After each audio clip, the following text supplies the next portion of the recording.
Combattre l'hérésie, accroître la foi. Saint Joseph. Mes chers enfants et mes frères, vous êtes revenus rendre visite à ma très douce épouse. Je vous en remercie, et tout en faisant mienne vos demandes, je vous promets assistance et secours en tous vos besoins. Vous vous proposez de travailler, de prier et d'offrir vos peines pour celui qui gouverne l'Église, cette Église dont le Seigneur a voulu que je sois le patron universel. Le secours que vous apportez au souverain pontife, c'est à moi que vous l'apportez, afin que je puisse non seulement défendre le corps mystique du Christ contre tous les dangers, mais encore chaque membre de l'Église en particulier, et à vous aussi, vous êtes de ceux-là. Quand le petit enfant Jésus a dû se soustraire aux fureurs et aux cruautés d'Hérode, j'ai été l'instrument de cette fuite. Averti en songe, j'ai pris l'enfant et Marie, sa mère, et je les ai conduits en Égypte, où nous sommes restés jusqu'à la mort d'Hérode. Aujourd'hui encore, l'enfant Jésus est menacé. On veut mutiler ses membres par les hérésies.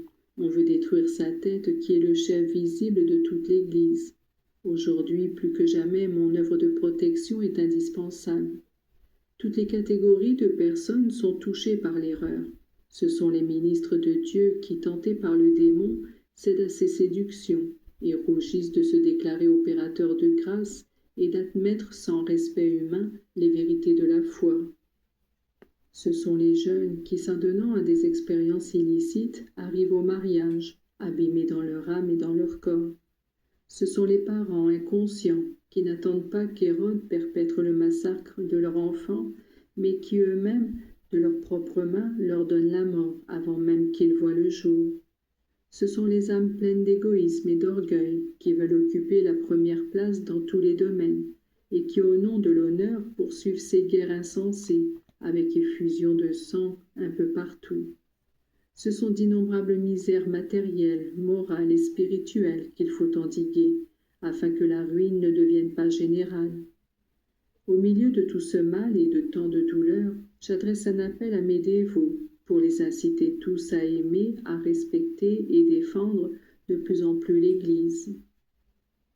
Elle est l'heureuse barque de pierre où les âmes peuvent trouver le salut avec le plus de facilité. Si la luxure, l'égoïsme, l'hérésie peuvent occasionner des voies d'eau, il est nécessaire de saisir les rames que sont la confiance et la prière afin que la ruine soit moins grave. Une conduite irrépréhensible, unie à une foi inébranlable, sera pour vous le programme qui vous gardera toujours insensé, tels les sarments dans la vigne, afin qu'en vous circule toujours cette vie divine qu'est la grâce. Il y en a quelques-uns qui, se faisant passer pour des disciples de Dieu, visitent de nombreuses maisons et y apportent l'erreur. Ils éloignent du pape en niant son infaillibilité. Ils éloignent les âmes de Marie en déclarant qu'elle a été une femme comme toutes les autres. Ils éloignent de la messe et des sacrements en les appelant des institutions humaines. Mais vous qui êtes mes dévots, demeurez fermes dans l'unique foi. Ne vacillez pas et sachez que des millions de personnes ont donné leur vie pour témoigner de cette même foi à laquelle vous adhérez. Sachez que la foi de vos pères qu'ils ont aimés et dans laquelle ils ont trouvé la force d'affronter la vie avec sérénité est la même foi qui doit vous rendre vainqueur de toute embûche et de toute calamité. De même que l'antique Joseph secourut ses frères durant la famine, de même je désire vous secourir, vous et toute l'Église.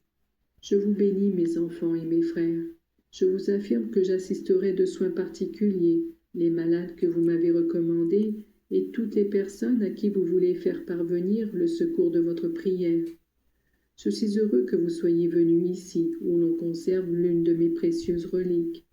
Vous, en venant ici, vous venez à la source, et si votre cœur est bien disposé, vous repartirez avec une nouvelle charge de spiritualité et de grâce. Au revoir, et que tout bien soit à vous et à ceux que vous aimez.